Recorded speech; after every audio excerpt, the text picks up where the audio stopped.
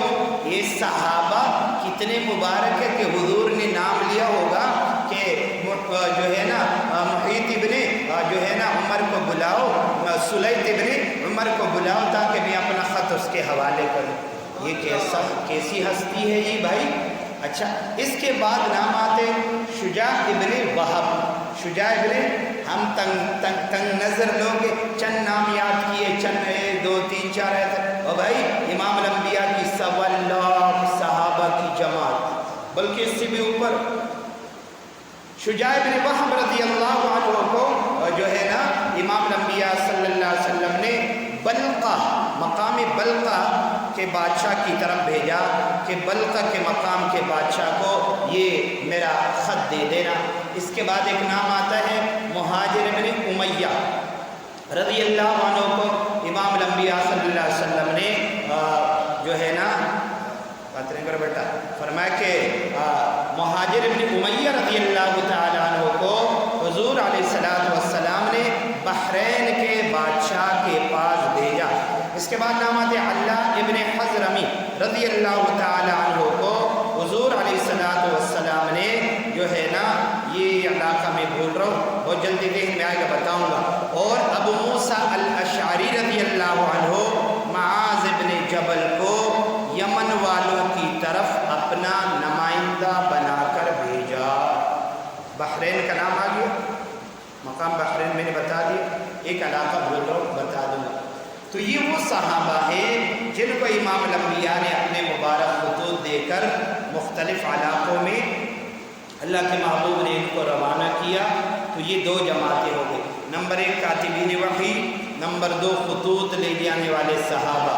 اب تیسری جماعت، سبحان اللہ، تیسری جماعت دیکھو، کچھ خواصوں میں بھی خواص ہوتے ہیں، کچھ خواصوں میں بھی خواص ہوتے ہیں۔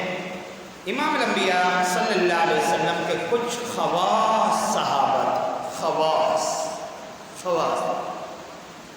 خلفاء وہ تو تھے ہی تھے خواص۔ نمبر 1 زید بن حارثہ، زید بن، نمبر 2 زید بن حارثہ کے بیٹے اسامہ بن زید۔ یہ باپ بیٹے مبارک دونوں اللہ کے محبوب کو اتنے اچھے لگتے تھے، جب کسی سفر سے یہ دونوں ہستیاں تشریف لے آتی اور حضور علیہ السلام انتہائی خوشی کی وجہ سے اپنے مقام سے مبارک کھڑے ہو جاتے اور دونوں کو اپنے سینے سے لگا لیتے۔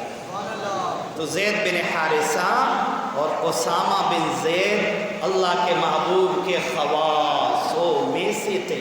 حضور کے تو ساری جماعت خواص ہے، پر یہ پھر خواصوں میں خواص تھے۔ تیسرا نام آتا ہے سلمان فارسی۔ کون سا نام آتا ہے؟ سلمان فارسی رضی اللہ تعالیٰ۔ حضور فرمایا کرتے تھے سلمان ہمارے اہل بیت میں سے، سلمان ہمارے اہل بیت میں سے۔ کبھی کبھار فرمایا کرتے تھے سلمان ہم میں سے ہے، ہم سلمان میں سے۔ اور یہ تو پھر تفسیر ہے، ہر لفظ کا ٹیب نہیں ہے۔ تیسرا نام ہے سلمان فارسی۔ حضور فرمایا کرتے تھے ہمارے وہی حضور کے خواص میں سے۔ چوتھا نام آتا ہے ابو ذر غفاری، ابو ذر غفاری رضی اللہ تعالی عنہ۔ پانچواں نام آتا ہے عبداللہ ابن مسعود رضی اللہ تعالی عنہ، عبداللہ ابن مسعود۔ اور الحمدللہ ثم الحمدللہ میرے فقہ کا سند حضرت امام بخاری رحمۃ اللہ علیہ سے آگے جا کر حضرت ابو ہریرہ سے ہو کر عبداللہ ابن مسعود تک پہنچ جاتا ہے، الحمدللہ۔ اور میرے حفظ کا سند ان ہستیوں سے ہوتے ہوتے ہوتے معاذ ابن جبل تک پہنچ جاتا ہے، الحمدللہ۔ میرے قرات کا سند چلتے چلتے چلتے عبداللہ ابن عباس تک پہنچ جاتا ہے۔ ٹائم نہیں ہے ورنہ میں آپ کو پوری اپنی سند سنا دیتا، پھر کبھی انشاءاللہ۔ تو میں عرض کر رہا تھا حضور کے خواص میں سے عبداللہ بن مسعود اور جو ہے نا عمار ابن یاسر اور بلال ابن رباح رضی اللہ تعالی عنہ، یہ اللہ کے محبوب کے خواص میں سے کتنی جماعتیں ہو گئی؟ کتنی؟ 3 جماعتیں۔ نمبر 1 کاتبین وحی، نمبر 2 خطوط لے جانے والے، نمبر 3 اللہ کے محبوب کے کیا؟ خواص۔ آئیے ہم سے ایک سبق کا ایک جملہ رہ گیا تھا، ازواج مطہرات میں حضرت زینب بنت جحش، زینب بنت، ان کا ہم نے تذکرہ نہیں کیا، میں بھول گیا۔ زینب بنت جحش امام الانبیاء کی پھوپھی ذات بہن ہے۔ کون ہے؟ آقا کی، یہ مطلبی ہے، قریشی ہے، ہاشمی ہے، حضور کا خاندان ہے۔ تو یہ زینب بنت جحش، پہلا نکاح حضرت زید رضی اللہ تعالی عنہ سے ہوا، پھر اللہ کا کرنا ہی تھے دونوں کے بیچ میں بات نہ بنی، حضرت زید رضی اللہ عنہ نے حضرت زینب رضی اللہ عنہ کو طلاق دے دی۔ اب باقی جتنے ازواج سے حضور نے نکاح فرمایا، نکاح کا پیغام دیا، لیکن زینب بنت جحش امت کی وہ ماں ہے، جبریل امین اللہ کے محبوب کے پاس وحی لائی، کہا اللہ نے آپ کا نکاح حضرت زینب سے آسمانوں پر پڑھوا دیا ہے۔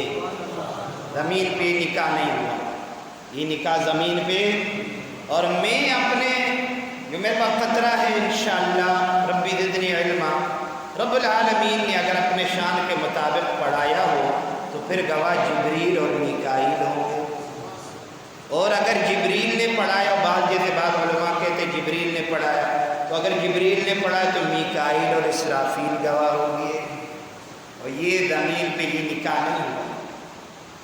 میرے آقا کی ہر زوجہ اعلیٰ ہے، اور پیارے آقا کی حدیث اور حضور کا پیغام نہیں سنا؟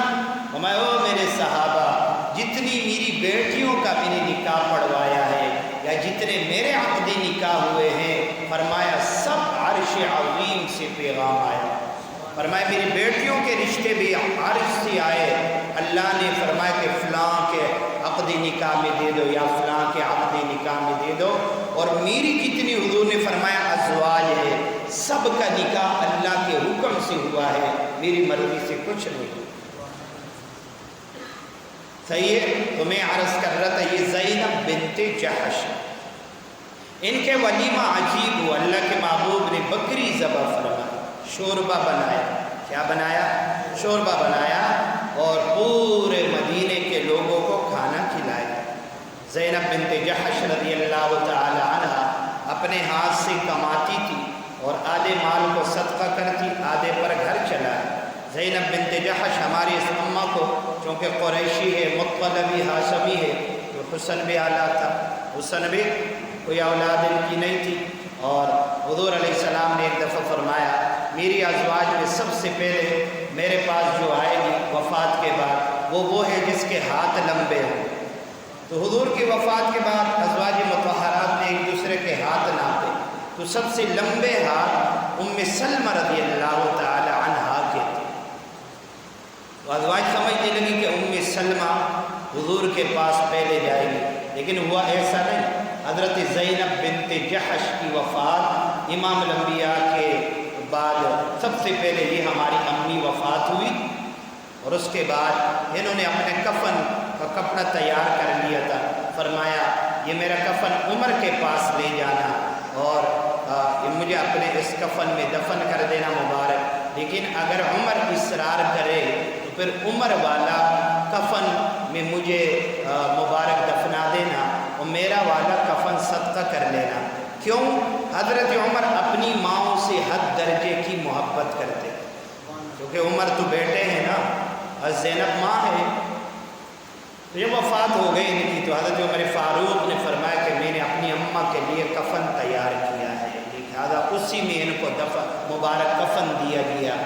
اور پھر ازواج کو پتہ لگا کہ لمبے ہاتھوں سے مراد یہ ہے جو سب سے زیادہ صدقہ دیتی ہے، تو یہ سب سے زیادہ صدقہ دینے والی تھی۔ عمر فاروق کا دور پایا رضی اللہ عنہ، 62 یا 60 سال کی عمر پائی، خود امیر المؤمنین نے ان کا نماز جنازہ پڑھایا، جنت البقیع میں آرام فرما رہی ہے، اور یہ ہماری اماں ہے جس کا تذکرہ ہم سے رہ گیا تھا، اور ایک نام خطوط والا رہ گیا ہے، کل انشاءاللہ میں آپ کو بتا دوں گا۔